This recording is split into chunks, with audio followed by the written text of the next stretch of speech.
మంగళగిరి నియోజకవర్గం అంటే తెలుగుదేశం పార్టీ గెలిచి 39 సంవత్సరాలు అయింది ఆనాటికి. 1985లో తెలుగుదేశం పార్టీ గెలిచింది తప్ప ఎప్పుడూ గెలవలేదు. అటువంటి నియోజకవర్గం నుంచి 2019లో పోటీ చేసి స్వల్ప ఓట్లతో ఓడిపోవడం జరిగింది. అయినా కానీ ఎక్కడైతే ఓడానో అక్కడే గెలవాలి అని ఆ నియోజకవర్గాన్ని పటిష్టంగా తయారు చేసుకుని 91,000 ఓట్లతోటి రాష్ట్రంలోనే 2వ స్థానంలో అత్యధికమైన మెజార్టీ సాధించిన నాయకుడు, ఓడిన చోట గెలిచి చూపించిన నాయకుడు నారా లోకేష్. అదేవిధంగా ఆయన అన్నవారికి అందరికీ కూడా సవాల్గా ఆ మాటలు అంటే బాగున్నది, కానీ చాలా చిన్నతనంగా ఆయన మాట్లాడారు. అలాగా ఇలాగా వాటిని తిప్పికొట్టి ఈనాడు తిరుగులేని నాయకుడిగా యువగలం ద్వారా పాదయాత్ర అట్టుకుందామని వ్యాన్లు లాగేసుకున్నారు, మైకులు లాగేసుకున్నారు, అన్నీ సీజ్ చేశారు, ఎన్నో అడ్డంకులు సృష్టించారు. అయినా పాదయాత్ర ఎక్కడ బాబాయ్ అక్కడ ఆగనమ్మా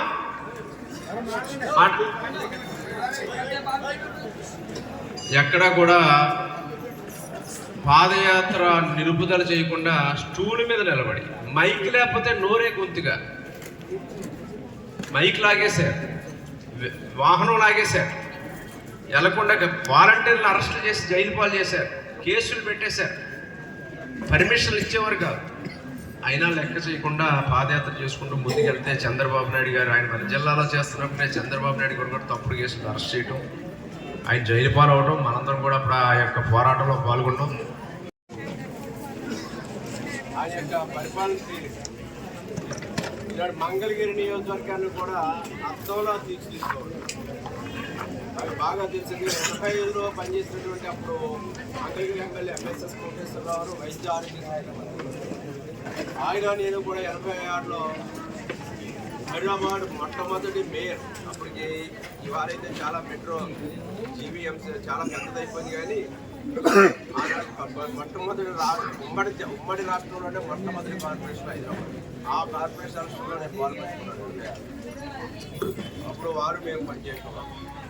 అలాంటి రోజుల నుంచి ఈనాటికి రాజకీయాలు చూసుకుంటే మరి ఈనాటి కాలాన్ని, ఈనాటి యువతరానికి నారా లోకేష్ బాబు గారి నాయకత్వం అవసరం అనేది మనం గుర్తించాలని సందర్భంగా మీకు తెలియజేసుకుంటూ అందరూ కూడా ఈ యొక్క నారా లోకేష్ బాబు గారి కార్యక్రమాల్లో పాలు పంచుకున్నందుకు మనం రక్తదాన శిబిరం ప్రధానంగా పెట్టుకున్నాం. దానిని ప్రారంభించాలి. ఈ కేక్ కటింగ్ అనంతరం రక్తదాన శిబిరాన్ని ప్రారంభించుకుందాం. తర్వాత అన్నదాన కార్యక్రమాలు మొదలు పెడతారు. ఇంకా మీ గ్రామాల్లో ఎక్కడ ఏ కార్యక్రమాలు దానిపెట్టిందో మన మహిళా సోదరి అని చెప్పారు. ఇందాక స్కూల్లో అక్కడ పిల్లలందరికీ మొక్కలు పంపిణీ కార్యక్రమాన్ని రావులపాలెంలో అందజేస్తున్నాం. ఇలా ఎవరు కాళ్ళు కార్యక్రమాలు వారు చేపడుతూ ఉన్నారు. వారిని అందరినీ కూడా హృదయపూర్వకంగా అభినందిస్తున్నాం.